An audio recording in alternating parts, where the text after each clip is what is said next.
Hello दोस्तों, कहानी कही अनकही में आपका स्वागत है।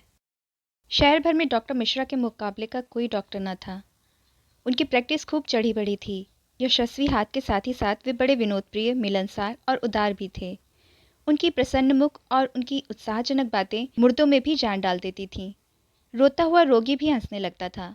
वे रोगी के साथ इतनी घनिष्ठता दिखलाते कि जैसे बहुत निकट संबंधी या मित्र हों।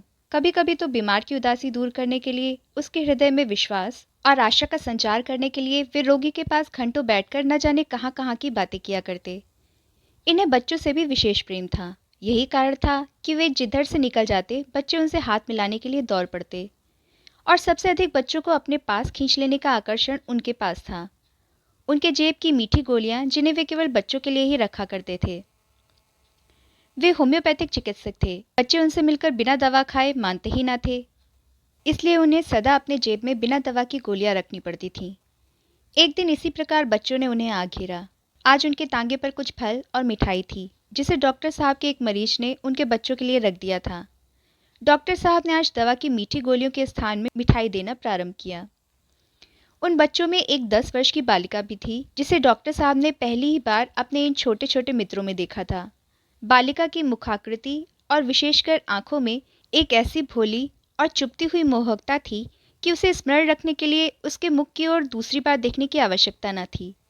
दूसरे बच्चों की तरह डॉक्टर साहब ने उसे भी मिठाई देने के लिए हाथ बढ़ाया, किंतु बालिका ने कुछ लज्जा और संकोच के साथ सिमट कर सिर हिलाते हुए मिठाई लेने से इनकार कर दिया। यह बात जरा विचित्र सी थी कि बालक और मिठाई न ले। डॉक्टर ने एक की जगह 2 लड्डू देते हुए उससे फिर बड़े प्रेम के साथ लेने के लिए आग्रह किया। बालिका ने फिर सिर हिलाकर अस्वीकृति की सूचना दी। तब डॉक्टर साहब ने पूछा, क्यों बिटिया, मिठाई क्यों नहीं लेती? आज एकादशी है, आज भी कोई मिठाई खाता है? डॉक्टर साहब हंस पड़े और बोले, यह इतने बच्चे खा रहे हैं सो? आदमी खा सकते हैं, औरतें नहीं खाती। हमारी दादी कहती है कि हमें एकादशी के दिन अन्न नहीं खाना चाहिए। तो तुम एकादशी करती हो? क्यों नहीं, हमारी दादी कहती हैं कि हमें नेम धर्म से रहना चाहिए। डॉक्टर साहब ने दिन में बहुत से रोगी देखे, बहुत से बच्चों से प्यार किया और संभवतः दिन भर वह बालिका को भूले भी रहे। किंतु रात को जब सोने के लिए लैंप बुझाकर वे खाट पर लेटे तो बालिका की स्मृति उनके सामने आ गई। वह लज्जा और संकोच भरी आंख, वह भोला किंतु दृढ़ निश्चयी चेहरा, वह मिठाई न लेने की अस्वीकृति का चित्र उनकी आंखों के सामने खिंच गया। बाद में डॉक्टर साहब को मालूम हुआ कि वह एक दूर के मोहल्ले में रहती है। उसका पिता एक गरीब ब्राह्मण है जो वहीं किसी मंदिर में पुजारी का काम करता है। अभी 2 वर्ष हुए जब बालिका का विवाह हुआ था, और विवाह के 6 महीने के बाद ही वह विधवा भी हो गई। विधवा होते ही पुरानी प्रथा के अनुसार उसके बाल काट दिए गए थे। यही कारण था कि उसका सिर मुंडा हुआ था। उस परिवार में 2 विधवाएं थीं, एक तो पुजारी की बूढ़ी माँ, दूसरी यह अभागिनी बालिका।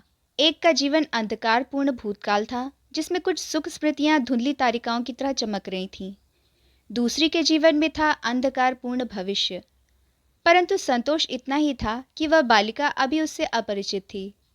दोनों की दिनचर्या 60 और 10 वर्ष की अवस्थाओं की दिनचर्या एक से ही संयमपूर्ण और कठोर थी। बेचारी बालिका न जानती थी अभी उसके जीवन में संयम और यौवन के साथ युद्ध छिड़ेगा। इस घटना को हुए प्राय 10 वर्ष बीत गए। डॉक्टर साहब उस शहर को अपनी प्रैक्टिस के लिए अपर्याप्त समझकर एक दूसरे बड़े शहर में चले गए। यहाँ उनकी डॉक्टरी और भी चमकी। वे गरीब अमीर सभी के लिए सुलभ थे। बड़ा शहर था, सभा सोसाइटियों की भी खासी धूम रहती, और हर एक सभा सोसाइटी वाले यह चाहते कि डॉक्टर मिश्रा सरीखे प्रभावशाली और मिलनसार व्यक्ति उनकी सभा के सदस्य हो जाएं। किंतु डॉक्टर साहब को अपनी प्रैक्टिस से कम फुर्सत मिलती थी। वे इन बातों से दूर ही दूर रहा करते थे। इसी समय शुद्धि और संगठन की चर्चा ने जोर पकड़ा। शताब्दियों से सोए हुए हिंदुओं ने जाना कि उनकी संख्या दिनों दिन कम होती जा रही है, और विधर्मियों की, विशेषकर मुसलमानों की संख्या बेहिसाब बढ़ रही है। यदि यही क्रम चलता रहा तो 100-150 वर्ष बाद हिंदुस्तान में हिंदुओं का नाम मात्र भले ही रह जाए, किंतु हिंदू तो कहीं ढूंढे से भी ना मिलेंगे। सभी मुसलमान हो जाएंगे। इसलिए धर्मभ्रष्ट हिंदू और दूसरे धर्म वालों को फिर से हिंदू बनाने और हिंदुओं के संगठन की सबको आवश्यकता मालूम होने लगी। आर्य समाज ने बहुत बड़ा आयोजन करके 10-5 शुद्धियां भी कर डाली। हिंदू समाज में बड़ी हलचल मच गई। बहुत से खुश थे और बहुत से पुराने ख्याल वाले इन बातों को अनर्गल समझते थे। उधर मुसलमान भी उत्तेजित हो उठे। तंजीम और तबलीग की स्थापना कर दी गई। किंतु डॉक्टर मिश्रा पर इसका प्रभाव कुछ भी ना पड़ता। हिंदू और मुसलमान दोनों ही समान रूप से उनके पास आते थे और वे दोनों की चिकित्सा दत्तचित्त होकर करते।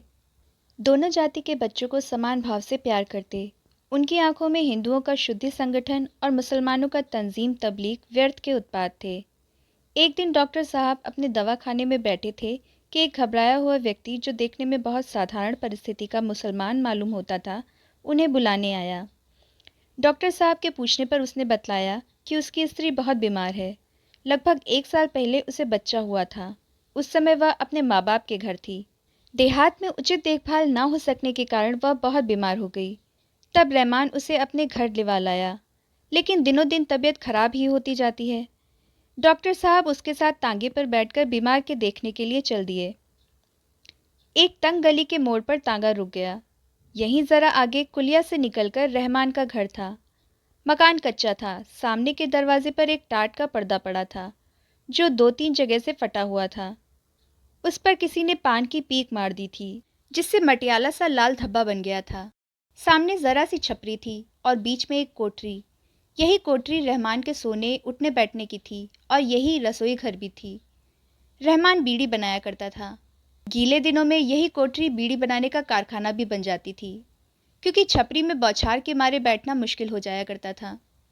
कोठरी में दूसरी तरफ एक दरवाज़ा और था, जिससे दिख रहा था कि पीछे एक छोटी सी छपरी और है, जिसके कोने में टट्टी थी और टट्टी से कुछ कुछ दुर्गंधी भी आ रही थी। रहमान पहले भीतर गया। डॉक्टर साहब दरवाजे के बाहर ही खड़े रहे। बाद में वे भी रहमान के बुलाने पर अंदर गए। उनके अंदर जाते ही एक मुर्गी, जैसे नवागंतुक के भय से कुड़कुड़ाती हुई, पंख फटफटाती हुई, डॉक्टर साहब के पैरों के पास से बाहर निकल गई। डॉक्टर साहब के बैठने के लिए रहमान ने एक स्टूल रख दिया। उसकी स्त्री खाट पर लेटी थी। वहाँ की गंदगी और कुंद हवा देखकर डॉक्टर साहब घबरा गए। बीमार की नब्ज को देखकर उन्होंने उसके फेफड़ों को देखा, परंतु सिवा कमजोरी के और कोई बीमारी उन्हें ना देख पड़ी। वे बोले, इन्हें कोई बीमारी तो नहीं है, यह सिर्फ बहुत ज़्यादा कमज़ोर हैं। आप इन्हें शोरबा देते हैं? रहमान, शोरबा या जब ले तब ना। मैं तो कह कह के तंग आ गया हूँ। यह कुछ खाती ही नहीं, दूध और साबूदाना खाती हैं। उससे कहीं ताकत आती है? क्यों? डॉक्टर साहब ने पूछा। क्या इन्हें शोरबे से परहेज है? रहमान, परहेज क्या होगा डॉक्टर साहब?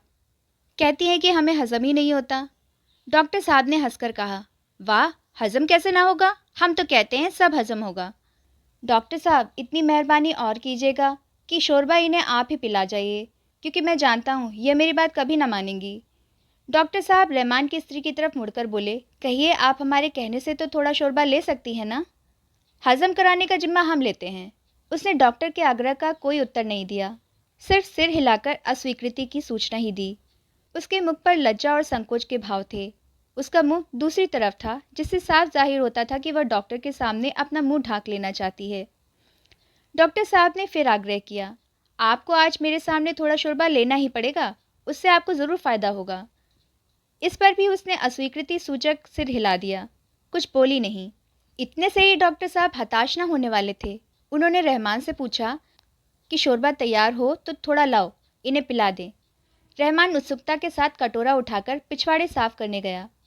इसी अवसर पर उसकी स्त्री ने आंखें उठाकर अत्यंत कातर दृष्टि से डॉक्टर साहब की ओर देखते हुए कहा, डॉक्टर साहब, मुझे माफ़ करें, मैं शोरबा नहीं ले सकती।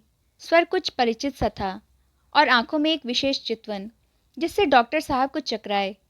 एक धुंधली सी स्मृति उनकी आंखों के सामने आ गई। उनके मुंह से अपने आप ही निकल गया, क्यों? छलकती हुई आंखों से स्त्री ने जवाब दिया, आज एकादशी है। डॉक्टर साहब चौंक से उठे, विस्फारित नेत्रों से उसकी ओर देखते रह गए। उसी दिन से डॉक्टर मिश्रा भी शुद्धि और संगठन के पक्षपाती हो गए।